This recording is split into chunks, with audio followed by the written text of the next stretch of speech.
Kasi niya, pinabayaan ito ng mga previous administration. Ang dapat, matagal na dapat ito na may maintenance repair na ginagawa. 53 years na ang San Juanico Bridge, sabi ng ating Pangulo, after na itayo ng kanyang tatay, si Apo Lakay.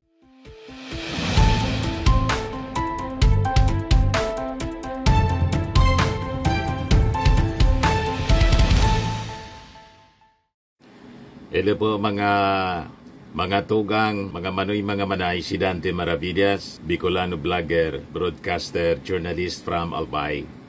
Pag-usapan natin ito mga mensahe ng ating mga top officials in relation sa Independence Day celebration. Unahin natin ito kay Sara Duterte kasi ang mensahe ni Sara Duterte parang kinakausap lang niya mga kababayan yung sarili niya. Yan, sabi niya, huwag nating isuko ang kalayaan sa mga taksil. Tingin ko, ang mensahe ni Sara Duterte ay para sa kanyang sarili. Kinakausap niya yung sarili niya. Yan, sabi niya rito, kabilang sa mga hamon sa ating kalayaan ay ang pagmamalabis at katiwalian sa gobyerno, laganap na droga, problema sa edukasyon, kahirapan at gutom. Sakto po sa kasong impeachment. Pagmamalabis, katiwalian sa gobyerno. Yun mismo ang laman ng articles of impeachment laban sa'yo. Tapos yung kanyang kapatid na si Pulong Duterte, mga kababayan, may mensahe din para sa Independence Day celebration. Yan, report ng News 5 po. Sabi dito, Representative Duterte sa araw ng Kasarinlan. Ibinahagi ni Davao City 1st District, Representative Paulo Duterte, na sa kabila ng pagdiriwang ng araw ng Kasarinlan, mayroong kirot sa damdamin dahil patuloy na nakadetini ang kanyang amang si dating Pangulong Rodrigo Duterte sa ICC detention cell sa The Hague, Netherlands. Ayon sa kongresista, hindi ito dumaan sa tamang proseso at walang paggalang sa mga korte ng bansa.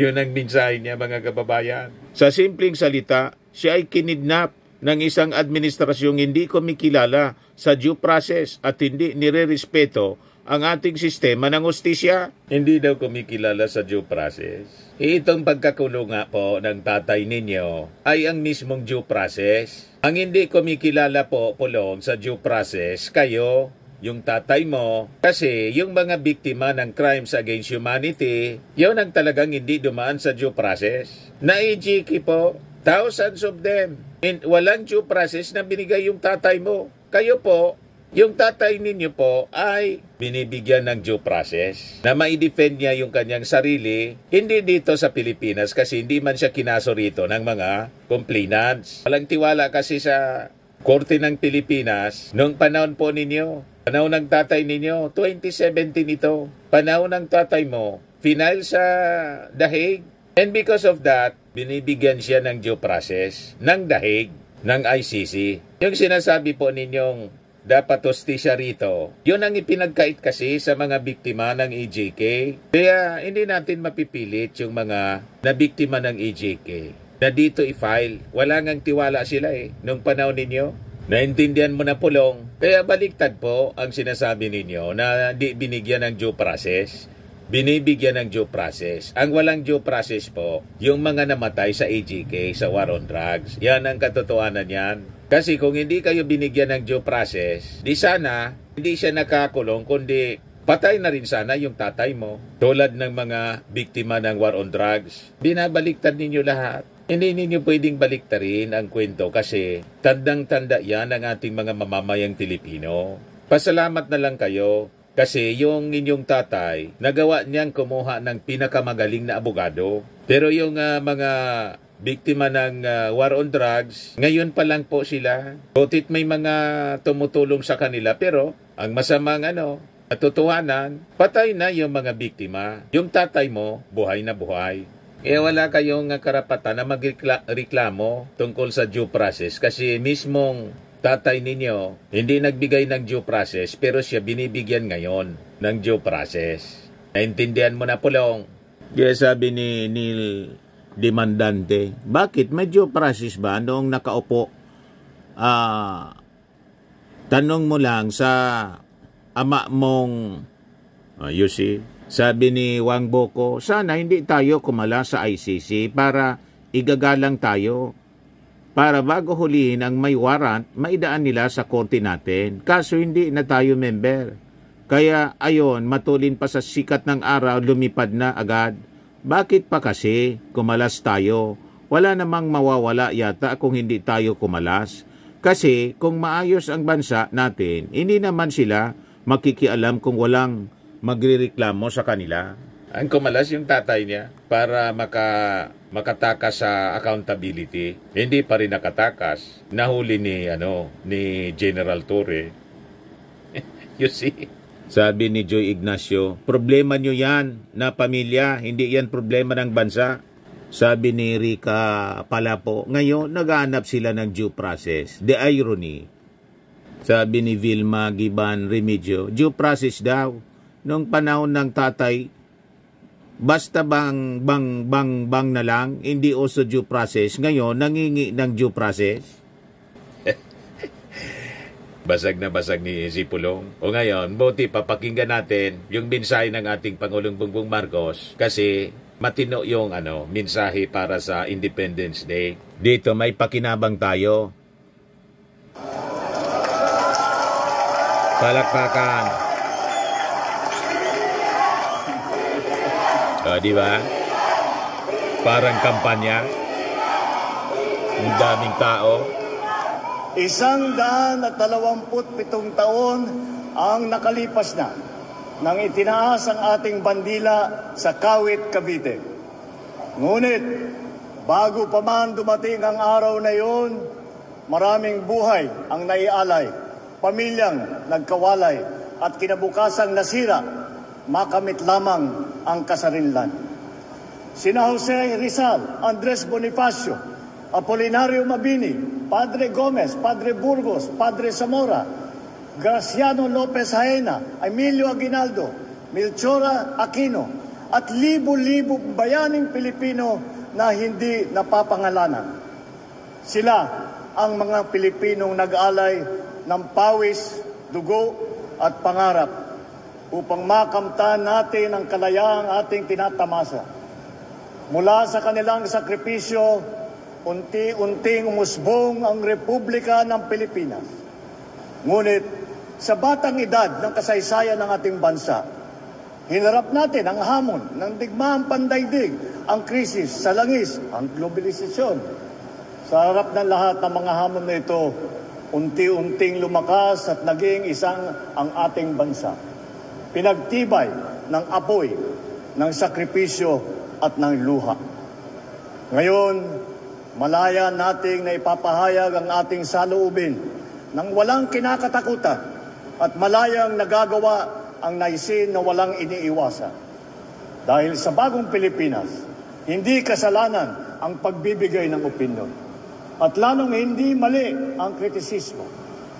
Bagkus ito ang nagbibigay buhay at kinang sa ating demokrasya. Ngunit ang kalayaan at ang demokrasya, tulad ng pag-ibig sa tinubuang lupa, kailangang inaalagaan, binabantayan at ipinaglalaban. Dahil ang totoong kalaban ng kalayaan ay ang pagiging manhid.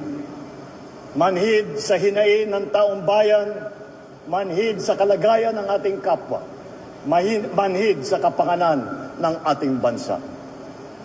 Tayong mga kagawad ng pamahalaan, mga tagapagmana ng kalayaan, huwag nating sayangin ang pagkakataon at tiwalang ipinagkaloob sa atin. Pananagutan, yan ang sigaw ng sambayanan.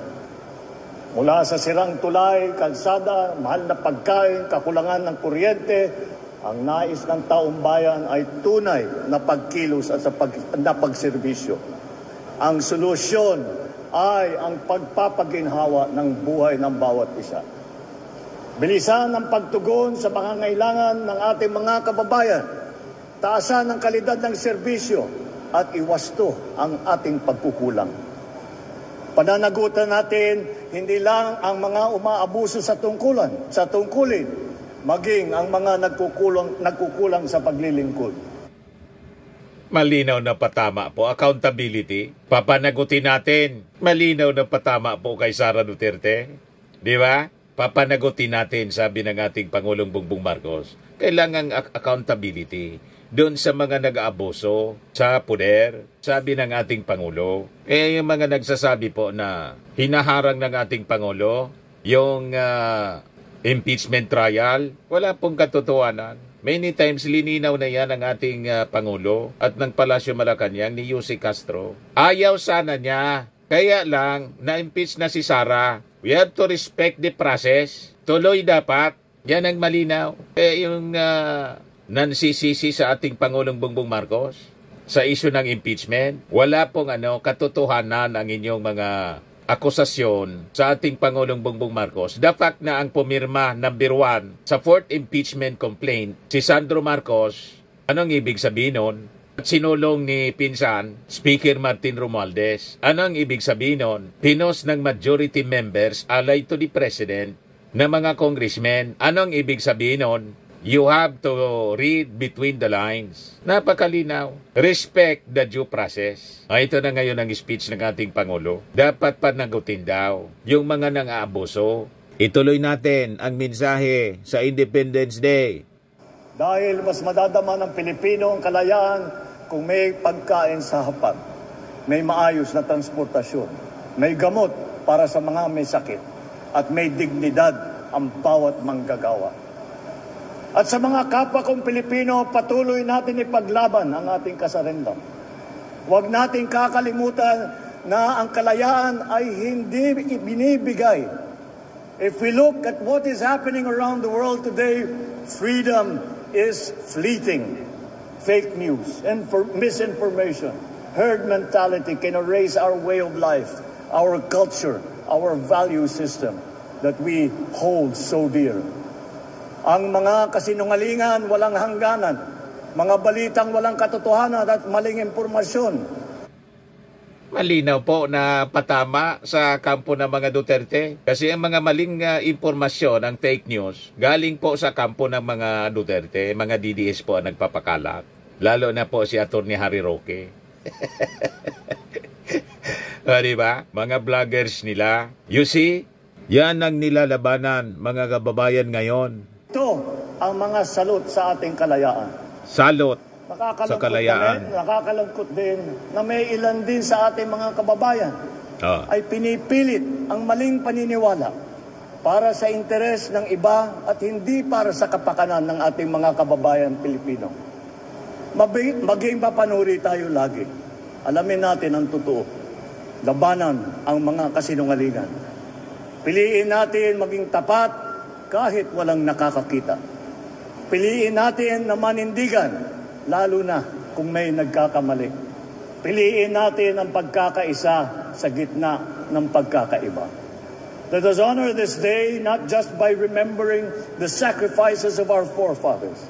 We must live with the same courage and love of country.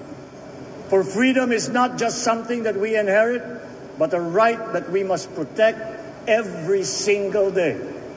Kaya ngayong araw, habang ipinagdiriwang natin ang ating kalayaan, lalo natin paigtingin ang pagmamahal at paglilingkod sa ating minamahal na Pilipinas. Nasa ating kamay ang kapangyarihan na bumuo ng bagong Pilipinas na maaari nating ipamana sa ating mga anak at sa kanilang mga anak. Maraming salamat po. Mabuhay ang ating mga bayani. Mabuhay ang sambayan ng Pilipinos at mabuhay ang bagong Pilipinas na ating araw-araw na ipinipili. Magandang umaga po sa inyong lahat.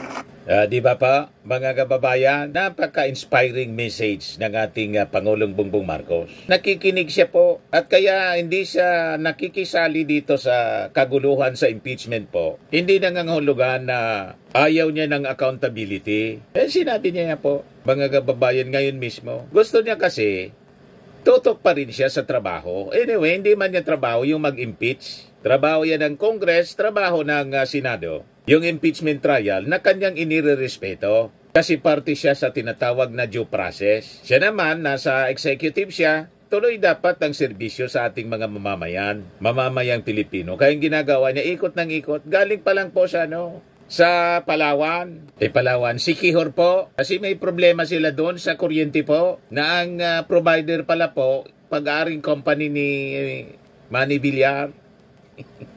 You see, laging brown out doon. Kaya pinuntahan na mismo ng ating Pangulo. Yan o.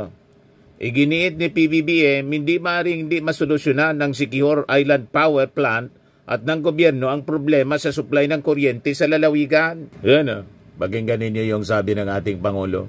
Hindi po pwedeng paano hindi bibigay. Hindi pwede. It just cannot be. Talk to the people na walang kuryente. Here, the governor has to explain.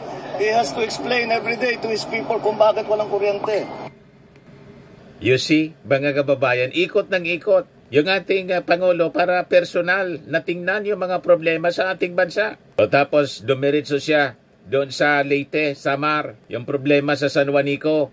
Yan o, Marcos urgent repairs to San Juanico Bridge.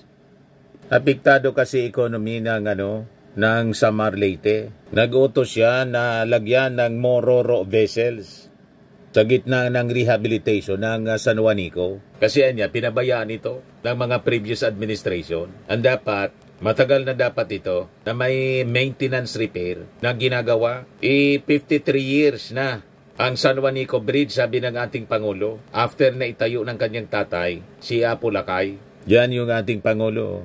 Hands-on siya po. O ngayon, nasan si Sara? Nasa Malaysia, Kuala Lumpur. Personal trip. Galing pa lang dahig 10 days doon. Tapos pagbalik, nanatili lang ng ilang araw. 2 days yata, 3 days. Layas naman siya Kuala Lumpur. Personal trip. Walang pakinabang yung ating mga mamamayang Pilipino, mga kababayan. O ngayon, doon sa Siquijor, ang problema sa kuryente doon, binigyan ng 6 months para maayos yung problema. Sabi dito, yung ating Pangulo, nagsabi that the national government will be implementing an immediate short-term fix while working on a long-term solution to restore reliable power to the province. This situation is unacceptable. The victims are the ordinary people of Siquijor who cannot go about their daily lives and businesses. Ganon din sa Leyte and Samar, ito naman yung repair ng San Juanico Bridge. Kaya personal lang yung pinuntahan para i-supervise at ipag-utos ang mabilis na repair kasi apektado din yung negosyo ng dalawang probinsya. O ngayon, going back mga kababayan sa issue ng impeachment kay Sara Duterte, yung PhilConsah, nagsalita na rin po. Ayan Just in, PhilConsah reminds the Senate that accountability of public officials should not be thwarted by procedural invention or partisan maneuver. PhilConsah raised the following constitutional concerns. Una, grave abuse of discretion, whether the Senate unlawfully suspended its jurisdiction already validly acquired as an impeachment court. Pangalawa, encroachment on the House exclusive power, whether requiring the House to certify compliance with a 1-year ban infringes upon the House sole prerogative under Article 11, Section 3 of the Constitution. So grabe po yung ginawa ng Senado, pati yung trabaho ng sole power ng Kongreso, pinangialaman. Pero sinunod pa rin ng Congress, nag-certify sila, nag-file sila nagpasa sila ng resolusyon certifying na sumunod sa tamang proseso ang Congress. Tapos, number 3, circumlocutory delay. Whether imposing a novel requirements not found in the Constitution or Senate rules constitute a circumlocutory device designed to delay or defeat the trial.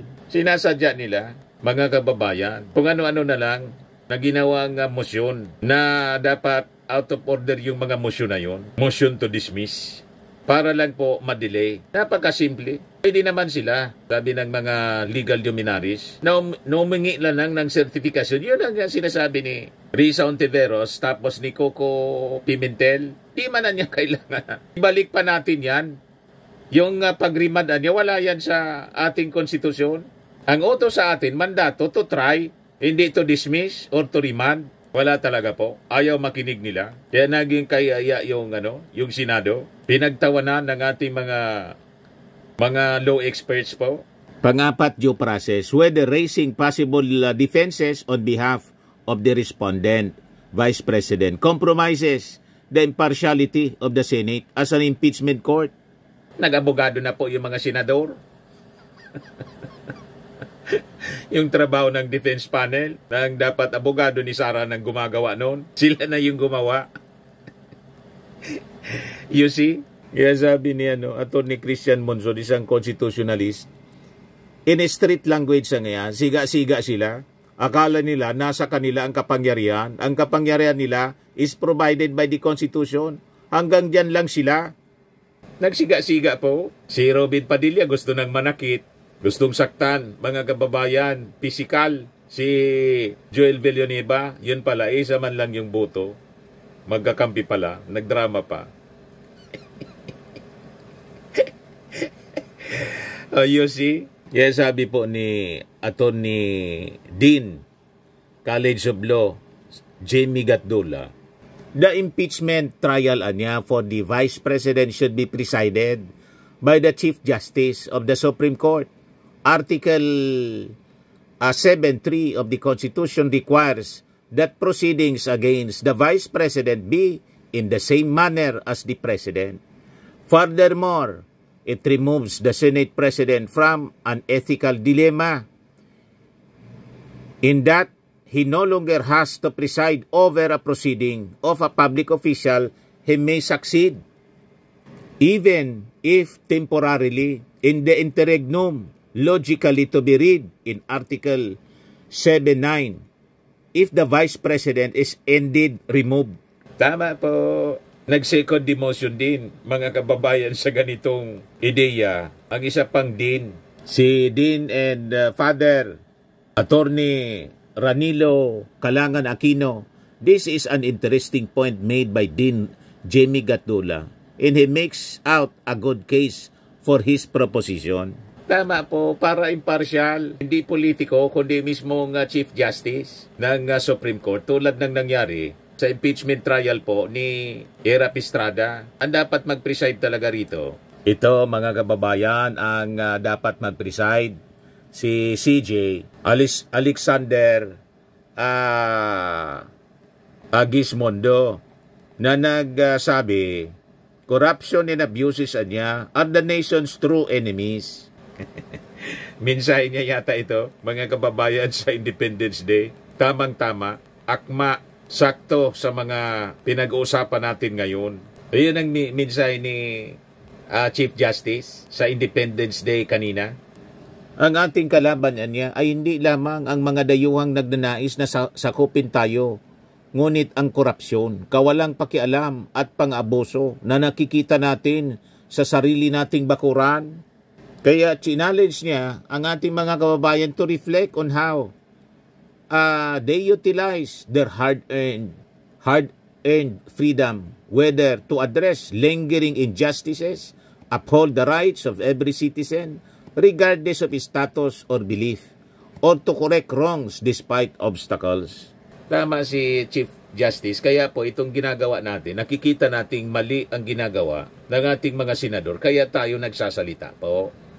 Kaya sabi po ni Chief Justice, kaya sa araw na ito, ipagdiwang natin ang ating kalayaan, hindi lamang sa pamamagitan ng pagwagayway ng ating bandila at pag-alaala sa nakaraan, ngunit sa pamamagitan din ng pagkilos. Muli nating pagtibayin ang panata na siyang nagluwal sa ating kasarinlan. Kaya sabi po ni Chief Justice, ang makabuluhang kalayaan ay hindi natatapos dahil tayo ang namumuno sa ating bansa. Ito ay dapat mag-udyok sa atin na magsumikap upang magkaroon ng mas makatarungang lipunan. Kaya para po makamtan natin ang katarungan, dapat yung mga nagkakasala sa ating lipunan, papanagutin natin. Importante po yung accountability, tulad ng sinabi ng ating Pangulong Bongbong Marcos, accountability. Kaya yung mga senador po, kailangang papanagutin natin. Huwag tayong tatahimik sa kanilang pagsasalaula, mga kababayan, sa proseso ng Senado, na imbes tumayo mga kababayan na senator judge, pagkapanumpa nila, naging defense lawyer ni Sara. Di ba po? Kaya tama itong sinabi ni Dean Lavinia, Tony Lavinia. Ayan sabi niya, while illegal and unconstitutional, the act of the Senate yesterday has political value and is tantamount to a vindication of Sara Duterte. It is a license to steal from the public a permit to act with impunity. It is therefore immoral and must be objected to vigorously and passionately. Huwag tayong manahimik mga kababayan. Kondinahin natin ang pagmamalabis ng ating mga senador. Yung 18 Judas Balasubas na mga senador. Sabi yan ni Father Flavie Villanueva. Di ba? Mga balasubasan niya. Judas Balasubas. Sabi nga ni Tito Sen, maya naman kayo. Walang kayo yan mga kababayan ng mga senador ni Digong. At itong ating programa mga kababayan, atin sa inyo nitong ating mga sponsors. Firmax Firming and Lifting Cream. Pinapay po sa mga pulses in affected area. Mainam po ito sa mga pains at paninigas ng mga kaso-kasuan. Ito sa mukha naman yung application, anti-aging, Automax po siya. Ito ay Glow 60 mga kababayan. Whitening po siya. Made in South Korea. Ito naman po, Ningxia Red Mix Fruit Drink. Gawa po siya sa goji berry. May anti-cancer properties po siya. At sa mga nagana po ng malinis and spacious fitness gym, pumunta lang po kayo sa aming Colossal Fitness Gym. May Grab ka rental din po kami. At bills payment po sa aming office. At saka sa mga mahilig po sa mga imported bags, manood po kayo sa live selling ni Madam Aileen Rosales sa kanyang Aileen Closet po. Pati mga shoes, ito yung kanya po. Ito yung kanyang page. Kita ninyo, napakagandang mga online selling po siya. Si Madam Aileen Rosales. At cellphone number niya po, 773-798-7816. Ito naman po yung bago naming product na binibenta online. iGlow Serum Whitening po siya. Tingnan ninyo yung epekto sa aking anak na architect before and now. Yung mga inquiries po ninyo, dumiretso na lang kayo sa kanyang Facebook account, Riz Maravillas.